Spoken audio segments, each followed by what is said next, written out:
진현입니다. 자, 오늘은 이제 지난주에 제가 약속드렸던 것처럼 이제 매매에 있어서 이제 여러분들이 활용하시고 계시는 이제 기술적인 보조 지표들, 그 첫 번째 시간으로 이제 볼린저 밴드를 한번 알아볼 텐데요. 가장 많은 분들이 활용하고 계신 이제 기술적인 지표 중에 하나고, 가장 편리하고 가장 이해하기 쉬운 이제 방식 때문에 여러분들도 많이 활용하고 계실 텐데, 일단 이제 증권사 HT에서 제공해주는 이제 보조 지표들은 이제 적게는 한 130개에서 많게 150개까지 형성이 되어 있습니다. 이 많은 이제 보조 지표들을 여러분들이 다 활용한다는 거는 사실상 불가능하고 다 적용하실 필요도 없기 때문에 중요한 지표들 몇 가지만 이제 제가 시리즈로 이제 한번 형성을 해가지고 방송을 드릴 텐데요. 오늘은 그 첫 번째 시간으로 이제 볼린저 지표, 볼린저 밴드 이 부분 한번 알아보도록 하겠습니다. 자, 가장 중요한 거 여기 제목에 있듯이 수많은 보조 지표가 있지만은 자신에게 맞는 것을 선택하는 게 중요합니다. 그러니까 여러분들 뭐 여기저기서 들으신 거 많으시다고 이것저것 많은 지표들을 적용하시다 보면은 매매가 산으로 가니까 그 부분은 좀 주의하시고요. 아무리 많더라도 3개에서 4개 정도만 적용하시는 게 좋습니다. 아무리 많더라도. 그러니까 막 차트가 가장 엉망이 되게끔 막 6개, 7개, 8개 이렇게 켜놓으신 분들이 계시는데 오히려 매매에 독이 되니까 그 부분은 좀 자제를 하시고, 자, 오늘 첫 시간 볼린저 밴드 간단하게 한번 알아보도록 하겠습니다. 자, 먼저 볼린저 밴드란 뭐냐? 자, 옆에 계신 이제 존 볼린저 선생이라고 할게요. 존 볼린저 선생님. 50년생이고 아직도 이제 살아 계시고 외 재무 분석가로도 예전에 활동하셨던 분인데 이분이 창시한 밴드입니다. 그래서 이름을 따서 볼린저 밴드라고 칭하고 있고, 이거는 이제 사전적인 내용들이에요. 자, 주가의 변동에 있어서 기본적으로 이동평균을 적용한 다음에 평균의 오류 발생이 잦은 이동평균선이 놓치기 쉬운 표준 편차를 추가해서 만든 보조 지표다. 말이 어렵죠. 쉽게 말하면은 이제 여러분들이 쉽게 활용하시는 5일선, 뭐 11선, 5일선, 21선, 뭐 61선 여러 개가 있잖아요. 근데 이런 이동평균은 사실 급격한 가격 변동에 있어서는 오류가 발생합니다.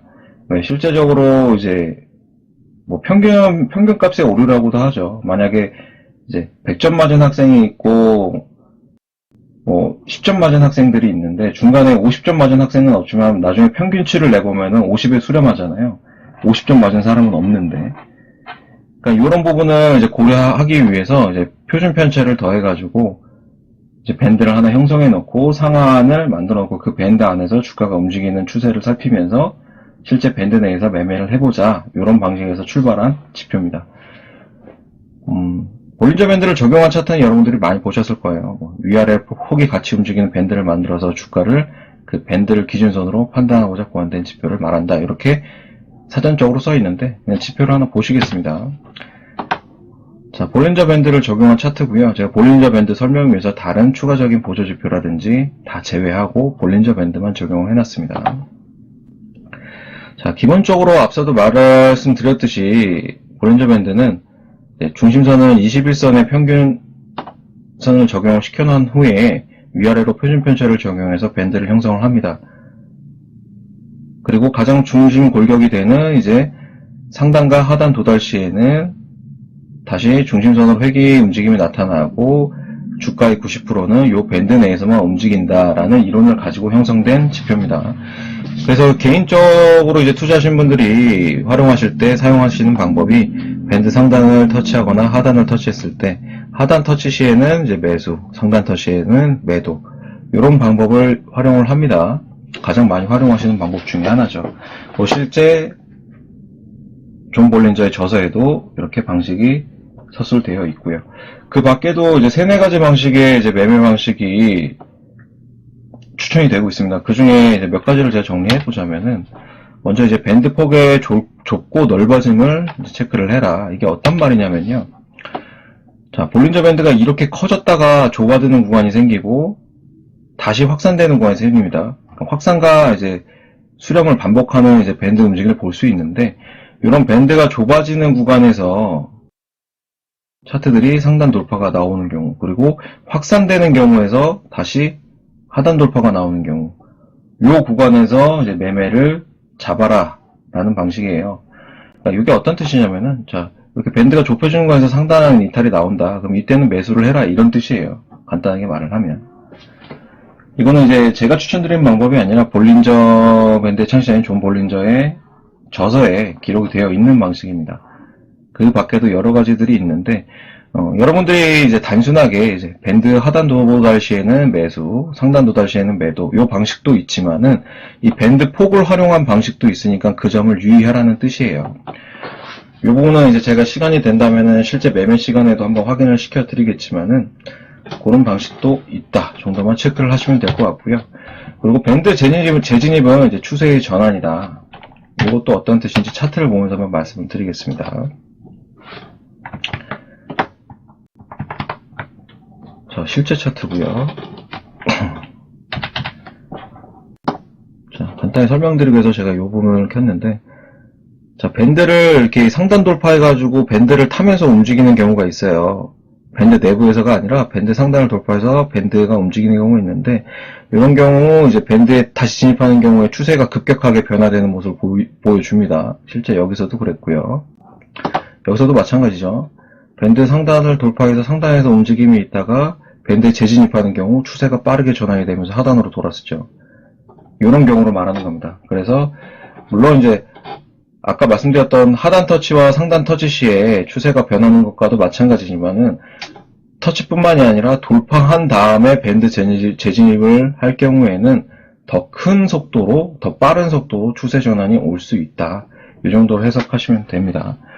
지금 제가 표시해 놓은 이제 원들이 다 그런 방식의 변화가 나타나는 구간이죠.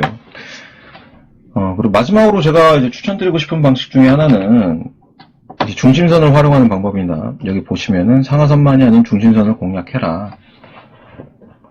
이게 어떤 뜻이냐면요.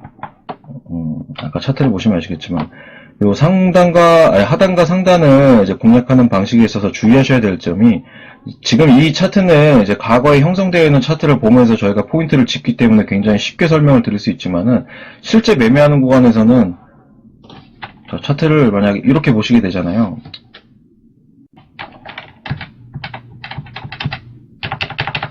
자, 밴드가 여기서는 이만큼 벌어졌는데 여기서 만약에 하락이 더 나온다면은 밑에 있는 밴드 하단선이 밑으로 훨씬 더 움직일 수 있는 겁니다. 그러니까 내가 여기서 매수를 하더라도 밴드가 하단폭이 실제적으로 더 넓어지면서 더 넓게 하단 터치할 수 있는 공간이 발생할 수 있다는 거예요. 물론 여기서는 다시 상승으로 돌아섰기 때문에 괜찮지만 실제 이 구간을 놓고 본다면은 이 밴드가 좁혀지는 구간이었기 때문에 실제 하단 밴드는 이 정도의 형성이 되었을 겁니다.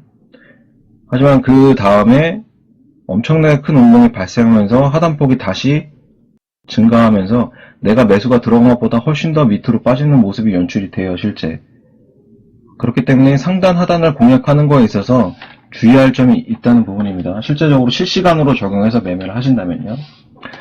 마찬가지로 여기서도 마찬가지죠. 지금은 이렇게 마감을 하면서 이렇게 굉장히 밴드가 좁혀지면서 요 공간에서 매매가 지금 마감이 된 건데, 실제적으로는 지금 이제 상단 돌파가 거의 이루어졌기 때문에 여기서는 만약에 실제적으로 여러분들이 적용하는 방식을 매매를 한다면은 상단 도달이니까 여기서는 매도해야 되지 않냐 이렇게 볼 수 있지만은 여기서 이제 추세 전환이 아까 말씀드렸듯이 밴드 좁혀지는 구간에서 상승 이탈 시에는 매수가 들어가야 된다고 말씀드렸잖아요.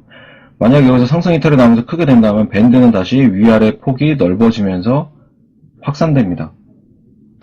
그러니까 실시간으로 밴드 상단과 하단을 보면서 매매하는 거에는 어느 정도 한계점이 있다는 뜻이에요. 그렇기 때문에 제가 추천드리는 방식은 아까도 말씀드렸듯이 상하선만이 아니라 중심선을 공략을 해라. 자, 차트를 보게 되면은 보기 쉽게 이제 말씀을 드리면은 제가 미리 표시를 해놨습니다. 자, 중심선을 놔두고 일단 하단을 막고 추세 전환이 나오면서 중심선을 돌파하는 경우, 나는 매수를 여기서 들어갈 수도 있지만은 한 번 더 확인하고 중심선을 돌파하는지를 봐야겠어. 그래서 중심선 돌파하는 경우에 매수. 물론 양봉으로 돌파해야 됩니다. 반대로 나는 이제 매도를 보고 있지만은 요 위에 꼭지점에서 매도하는 것도 좋지만은 요 중심선을 하단 이탈할 때 매도가 들어가겠어. 물론 음봉 이탈 시. 이렇게 중심선을 활용하는 방법도 있습니다. 리스크는 적고 이제 수익폭은 훨씬 더 좁아질 수 있지만 리스크는 적다는 장점이 있죠. 그래서 제가 보수적으로 시장을 접근할 때 주로 사용하는 방법 중에 하나입니다. 예를 들어서 요 구간도 마찬가지죠. 자, 밴드가 이 밴드에서 이제 주가가 움직이다가 밑으로 하단 이탈이 음봉으로 나올 때 매도. 그리고 나는 하단 터치가 나왔다 그러면 여기서 청산이 되겠죠. 반대로 요 구간에서 양봉으로 중심선을 돌파하면서 밴드 중심선을 이탈해서 상단 터치. 그럼 여기서 이절이 이루어지겠죠. 나는 단타를 굉장히 좋아하는데 리스크는 적게 가져가고 싶어 하시는 분들 같은 경우에는 중심선을 활용해가지고 상단 돌파 그리고 하단 이탈할 때 이 구간을 노리시는 것도 나쁘지는 않습니다. 그래서 볼린저 밴드 하나만 놓고 본다면은 사실 활용할 수 있는 방법은 한계가 있어요. 아까 말씀드렸듯이 하단에 도달했을 때 매수하는 방식, 중심선을 돌파할 때 매수하는 방식, 그리고 밴드가 좁혀졌을 때 상단 이탈이 나오는 경우에 매수하는 방식. 아무리 많이 적용해봤자 3-4가지 방법이 한계적일 수 있는데 볼린저 밴드만 가지고 매매를 하시라고 제가 권장을 드리지는 않아요. 앞서 말씀드렸지만 모든 기술적인 지표들은 장점과 단점을 가지고 있고 부족한 부분이 있기 때문에 다른 여러가지 지표들을 합성해가지고 매매에 활용하고 있고 실제 제 방송에서도 여러가지 지표들을 켜놓고 매매를 하죠. 대표적인 게 이제 빅스 지표를 활용해서 매매를 도와드리고 있는데 이 빅스 관련해서 이제 매매하는 방식도 다 나중에 이제 소개를 드릴 겁니다. 물론 제 방송을 보시면은 빅스를 활용한 매매 방식이 어떻게 진행되는지 여러 차례 한번 말씀드렸지만은 그것도 교육 시간을 한번 마련해가지고 말씀을 드릴 거고요. 주의하셔야 될 부분은 나는 볼린저 밴드를 완벽하게 공부해서 볼린저 밴드로만 수익을 완벽하게 낼 수 있어. 그런 생각을 가지고 계신 분들은 바꾸셔야 된다는 부분입니다.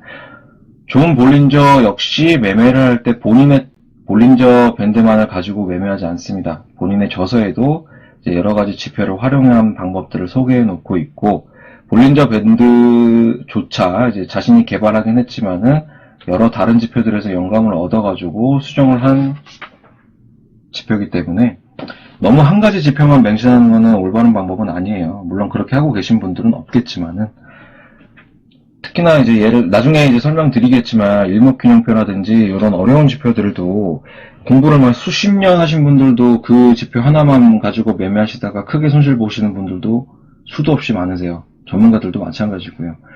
그러니까 어느 지표 하나를 내가 완전히 마스터했다 그래서 그 지표만 가지고 매매를 하다 보면은 좀 매너리즘에 빠질 수도 있고 시장 변동이 크게 오는 경우가 있어요. 실제적으로 이제 저희는 시장 상승기, 과도기, 공포기 이런 식으로 저희가 시장을 분류해가지고 나누잖아요. 그런 시장 분기가 한 번씩 이렇게 바뀔 때 구조 지표들이 하나도 안 맞는 구간이 분명히 옵니다. 어떤 지표를 갖다 놔도 안 맞는 경우가 발생해요. 그러니까 그런 구간에서는 내가 하나만 가지고 고집했을 경우에는 정말 큰 손실로 여러분들이 피해를 입을 수 있기 때문에 제가 자제를 드리는 부분이고 오늘은 이제 제가 볼린저 밴드를 가지고 간단하게 한번 설명을 드렸지만 이외에도 여러 가지 지표들을 여러분들이 궁금해 하실 거예요. 그래서 여러분들이 궁금해하고 계신 지표가 있으시다면은 댓글도 좋고요. 저희 연락처로 문의를 주시면은 여러분들이 궁금해하신 부분에 대해서 교육 영상을 찍어서 올려드릴 테니까 많이들 문의를 주시고요. 짧은 시간이었지만 벌써 10분이 넘어갔습니다. 그래서 머리 아파 공부하기 싫어 이러신 분들도 계시기 때문에 제가 최대한 짧게 핵심만 전달 드린다고 말씀드렸지만 시간이 좀 길어졌고요. 자, 중요한 거 잊지 마세요. 수많은 보조지표가 있지만은 본인한테 맞는 것을 선택해서 많게는 3가지 정도만 합성해가지고 활용해라. 이 정도로 종결 지을 수 있을 것 같습니다. 오늘 긴 시간 수고 많으셨고요. 다음 주에는 더 유익한 영상으로 다시 한번 인사드릴 테니까 그 부분도 한번 참고로 부탁을 드리겠습니다. 평일에는 제가 매매 통해 가지고 또 수익을 안겨드릴 테니까 그 부분도 기대해 주시고요.